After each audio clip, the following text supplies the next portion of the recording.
Shalom semuanya. Sebelum kita mendengarkan renungan pada pagi hari ini, marilah kita bersatu di dalam doa.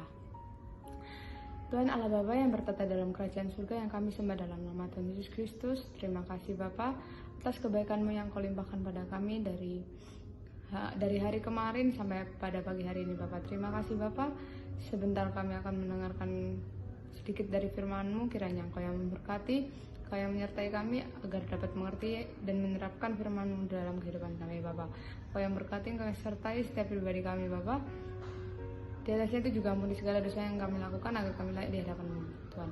Terima kasih. Hanya di dalam tangan pengasihan-Mu Tuhan Yesus Kristus yang hidup. Haleluya. Amin.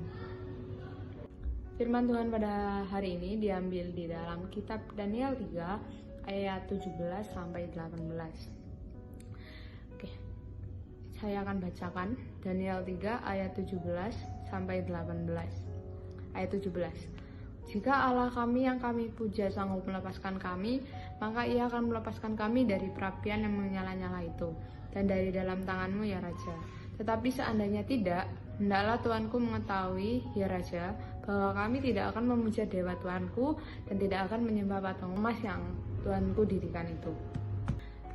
Raja Nebukadnezar pada saat itu mendirikan sebuah patung emas di mana semua orang harus menyembah patung tersebut tanpa terkecuali setelah mendengar bunyi-bunyian yang akan dibunyikan seperti gendang, kecapi dan lain sebagainya. Pada saat itu dibunyikan, semua orang sujud menyembah patung tersebut kecuali Sadrak, Mesak dan Abednego. Mereka tidak menyembah patung tersebut karena mereka percaya kepada Allah. Oleh karena imannya itu, Raja Nebukadnezar menjadi marah karena Sadrak, Mesak dan Abednego tidak menuruti perintah dari Raja Nebukadnezar.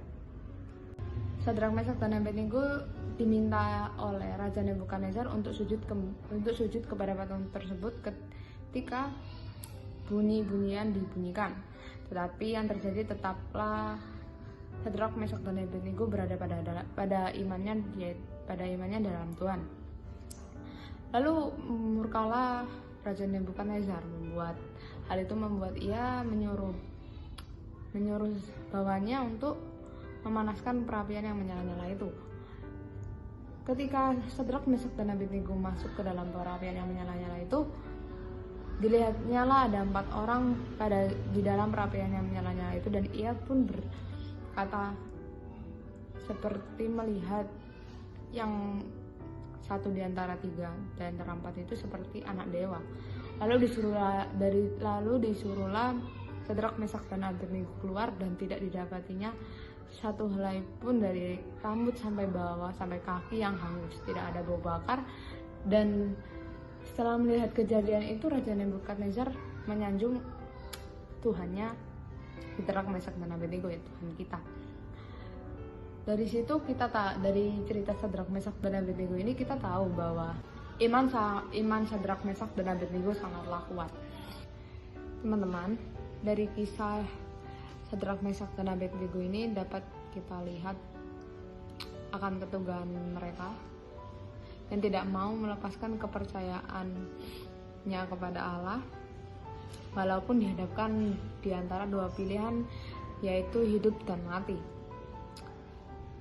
Bagaimanakah sekarang jika kita dihadapkan dengan hal-hal yang membuat kita harus memilih? Misalnya karena sayangnya kita terhadap pacar kita, maka kita memilih untuk melepaskan kepercayaan kita kepada Allah, atau karena kesulitan ekonomi kita memilih pekerjaan yang bertentangan dengan orang tua, atau karena memilih pasangan yang lebih mapan tetapi berbeda keyakinan. Kita akan dihadapkan dengan berbagai pilihan yang dimana kita harus memilih pilihan tersebut. Ingat bahwa Esau menjual hak kesulungannya demi sepiring makanan. Maka ia pun kehilangan berkat yang mestinya jadi miliknya. Bahkan ia tidak mendapat kesempatan untuk memperbaiki kesalahannya, sekalipun ia mencarinya dengan mencucurkan air mata. Oleh sebab itu, jangan sekali-sekali menukar keselamatan yang diberikan Allah dengan kesenangan duniawi yang bersifat sementara.